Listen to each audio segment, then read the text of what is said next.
asin.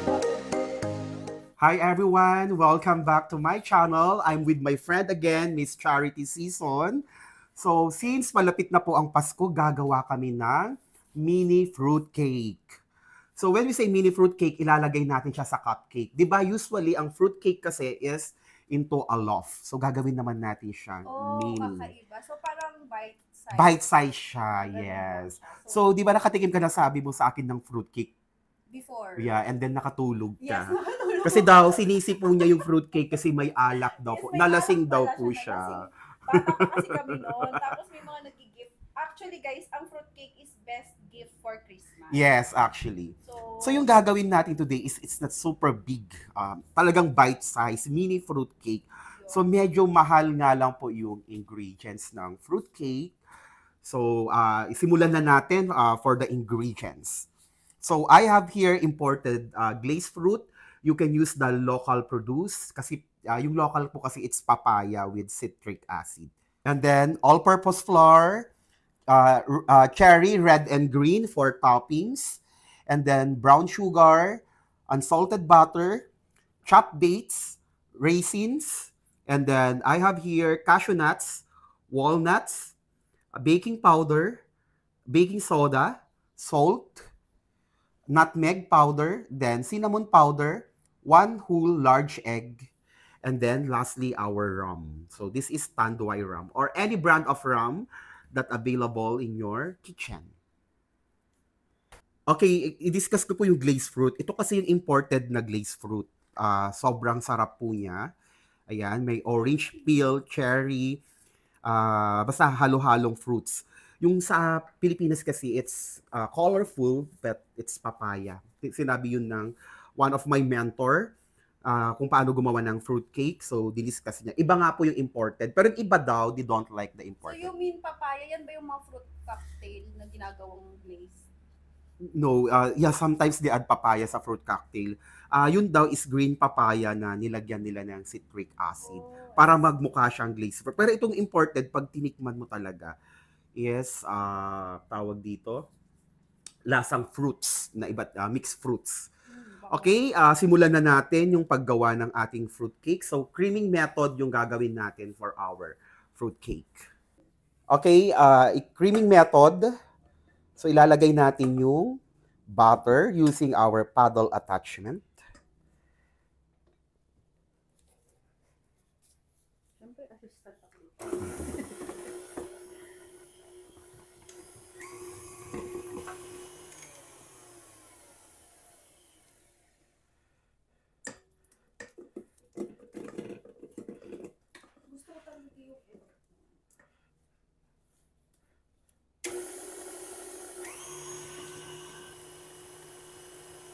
So it should be your butter magiging pale. Pale yung color, like a mayonnaise consistency.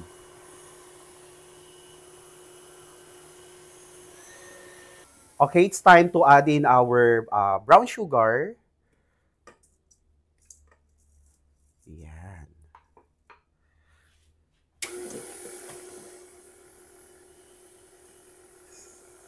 Dapat kinakantahan yan. Yes, nagngangaroling ka dapat para mas sumarap yung fruit cake. Saka parang alam mo kung hanggang saan yung...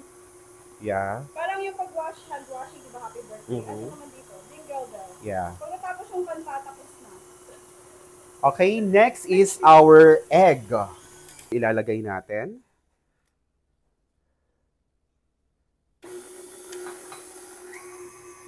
Parang yung kakain ng fruitcake, sasakit yung panga niya. Bakit?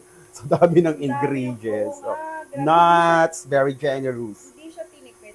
Yes, hindi dapat tinitipid ang fruitcake.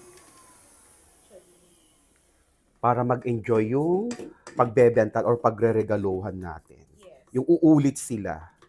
So yung fruitcake natin, ito pala yung parang instant na hindi na natin siya kailangan paliguan ng alak. Kasi nilalagay ko na yung alak. So yung fruit cake kasi na iba is kinukure nila with rum para magtagal siya. Ito instant mini fruit cake. Pwede nang kainin agad. Okay, ready na yung ating butter and sugar. Idadagdag ko na yung ating baking powder sa dry ingredients, baking soda sa flour, salt, nutmeg, and then cinnamon powder. And then, ilalagay ko siya sa ating mixer. Speed number 1 lang po ha, para hindi magtalsikan.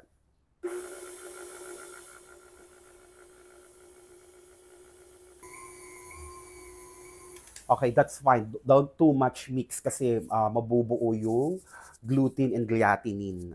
Titigas yung ating mixture. Okay, glazed fruit, raisins, and then our dates. So pag wala kayong dates, replace nyo lang po ng raisin. So ilalagay po yung rum, much better, you soak it overnight. Yung rum with raisin, glazed fruit, mas maganda po na soak siya ng overnight. Yan, ganyan po yung gawin nyo. And then, kailangan folding lang to para hindi madurog yung ating mga nuts and then glazed fruit. Kaya fino-fold lang siya. So, ifo-fold ni Miss Charity. Yan. Para ma-mix ng maayos. Okay? So, one direction lang, Chef? No, anything. Kasi walang problema. Okay. So, walang rules. Walang rules sa fruitcake kasi it's a pound cake. Grabe, ang dami. Yeah, di ba? Parang 90% yung mga nuts and 10% lang yung butter niya. Saka ang bango, guys. Yeah. Grabe. Yung amoy pa lang ng ram sa fruit. Ang bango. Amoy Christmas. Yes, it's giving Christmas. Jingle bells, jingle bell, jingle bell, jingle bell, jingle bell rock. Mean Girls? Yeah.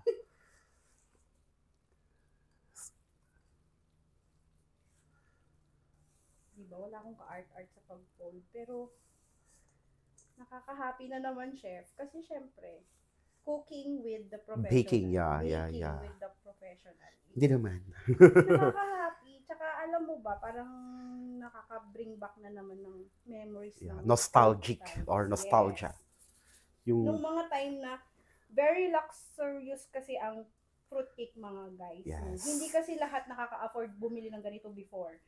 Ngayon, tinan nyo, available na dito sa Aurora, my gosh. Pwedeng-pwede na pala nating orderin kay Chef. Dati kasi, hindi natin alam saan makakabili ng ganito. Mayayaman lang meron. Kasi, regalo lang ito ng mayayaman actually. Yeah, look at it, our fruit cake. Ready na siya. Na-coat na siya with the butter. So, okay na? Yes. Okay, everyone. So, maglalagay tayo sa cupcake liner. Sa cupcake, sa muffin pan, sorry, cupcake liner. This one is 3 ounce muffin pan, aluminum cupcake liner, green and silver. Para Christmas na Christmas. You have red, like that. Saka makapal po ito. Very nice for fruit cake, tong cupcake liner na to. Ang bilis ni Chef. So, di ba nag-aral ka din ng baking sa Manila, di ba? Nag-try ka? Yung DIY baking sa Manila. Oo, nakita ko na yun sa advertise. Yes. Actually, may vlog yun, naka-upload sa. It's for a beginner, ganyan. You're baking using an app. I hope someday, Chef, ikaw din, makapagpatayo ka ng ganun dito sa Aurora. Hopefully. Kasi may nagre-request na rin kasi dito for kids, baking for kids, mga basic baking. Naku, i-enroll ko yung mga anak ko pag ganun. Bahala kayong mag-alaga ng 3 makukulit na bata. Ang importante doon, mabusog sila at matuto. Diba? Double yung iba. Double siya. Double. Nakikita ko sila. Minsan nakakaduling tong cupcake liner.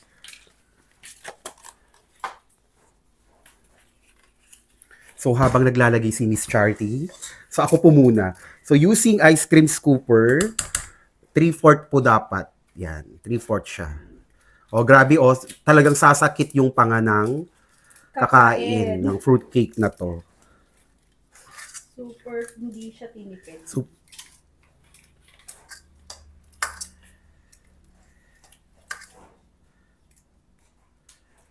Kapag ka gusto mo ba, chef, patulogin yung anak mo, pakainin mo ng ganyan, makakatulog din. Sa akin, nung bata ako, Pwede para malasing. nakatulog ako, hindi ako Oo. nakapag Noche Buena. Pwede para malasing yung bata. Salbahin, no? Oo, pero pagkatapos na ng Noche Buena nyo, ipakain sa mga babies, sa Aha. mga anak nyo, kasi hindi sila makakakain ng favorite nilang Oo. ano. Fruit namimiss salad. nila yung Sige, fruit salad nga din pala tayo for for Christmas. Christmas. Okay. Medyo pang Christmas muna tayo. Habang maaga-aga pa, mag-content nga ako ng mga Christmas recipes na may mga memories na recipe. Dapat isiksik para isang scoopan na lang siya. Yan.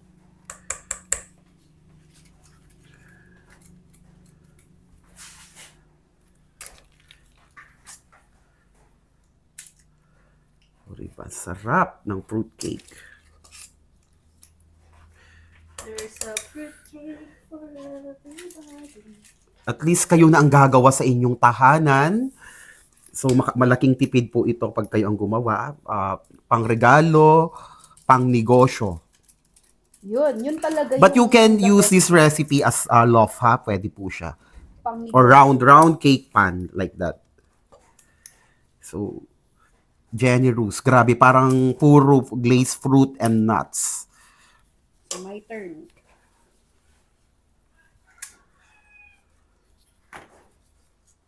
Sa akin yung silver. Yeah, silver sa kanya. Okay na ba yan? Yeah, go. Ang maganda dito, chef, affordable ito kasi Ah, ano siya eh, pwede siyang cupcake size. cupcake size and then pwede nila ilagay. Di ba may mga cupcake box na solo? So, pwede nila ilagay doon per piece. Pwede tong pang regalo sa Christmas sa mga teachers ng Teacher. anak ko. Oo. Nice idea. Gagawin ko yan, chef. Sa Pasko. Aha. O, teachers, alam nyo na ha, anong iririgalo ko sa inyo. Yes. Anong iririgalo ng mga anak ko sa inyo sa Christmas? O order tayo ng cupcakes for the teachers. Yes. Okay lang ba yan? Mhm, Or mhm, should I mhm, add mhm. more? Okay na yan kasi aangat yan. Ito masyadong madami. Puno na masyado. Ito? Yeah. So, Bawasan mabawasan. natin mamaya. Okay. So, ganyan na lang muna. Grabe yung fruitcake, no? Parang, Bango. yung more on glazed fruit talaga siya. Yung bawat kagat ng ating customer, puro fruits.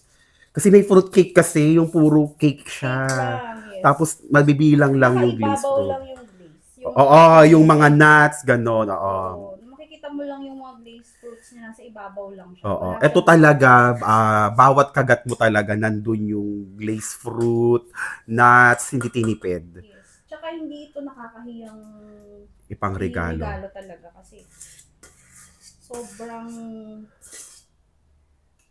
generous talaga yung ano. Dalawa yung ano. Yeah, 2 dozen. Make it 2 dozen. Kaya to, aabot to. Galing ah, sakto. Pang 2 dozen yung recipe. Okay, that's it. Magtatap na tayo ng cherry. Yung mararami.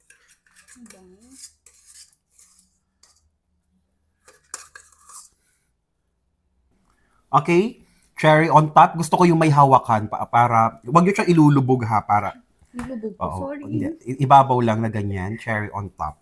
If you want it sweet, sugar unlock.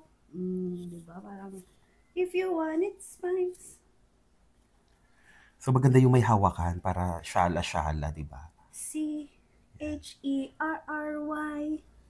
Oh, Beanie.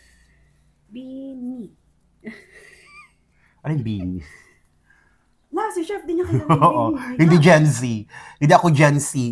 Gen Z yung Yung tawag. kumanta ng Pantropiko. Oo, oo nga, dami kong hindi alam kasi hindi ako masyado sa TikTok. Kaya pala ako nag-i-start. Sorry po ha. Yung mga trendings. Kasi millennials po ako. Di ba millennials ka Huwag din? kayong mag-alala, blooms. Dahil gagawin ko ang lahat para maging bloom din si chef. Ang alam ko is millennials, Gen Z. May, pati ngayon, di ba, yung sa English na ginagamit ng mga Gen Z, may iba na din pala. May iba siyang meaning. Na-stress ako doon. Pag sinabing it's giving, ibig sabihin, okay yun. Mm-mm. Parang, yun. Pag sinabi namang, ano, Skibidi, that's bad. Oh, skibidi. Yeah. Alam ko kasi yung mga anak ko is Gen Z. Yeah. Gen Alpha na actually. Yeah. Oh, may ganyan pa, Gen Alpha. Delulu, it means delusional. Ganun. Napanood ko yan sa TikTok, yung English ng Gen Z. Yeah, Iba. iba na. Ang ganda ng kulay, no? Kasi Yeah, add more. green. You choose the bigger one. Kapag small siya, kailangan. Medyo patayo yung cherry, yung ganito, yung ganyan siya. Para, pak. Nakatayo dapat. Ang ganda ng color. Kasi Yeah. green and... Red. It's giving Christmas. Oh, Yeah. Gen Z. Gen So, Alpha. optional po to ha, yung top. Kasi yung glazed fruit, they have cherry already. For decorations only. Pero, much better. Ganyan na natin. Para mabenta natin ng mahal. So, we will bake it with You can the- sell this one, 50 pesos per piece to 75 pesos. Kasi tignan nyo naman. Okay na siya, ha? Yeah, not Ito na bad. siya. Yeah. Ayaw nga, no, naduling na naman. Oh, mas magaling ako kay Chef. Then, should be Nalimutan patayo na siya. yun. Okay, preheat your oven at 350 degree Fahrenheit or 180 degree Celsius. So, make sure preheated po siya, yung oven nyo. Okay? Okay, after 30 minutes, ito na yung itsura ng ating fruit cake, mini fruit cake.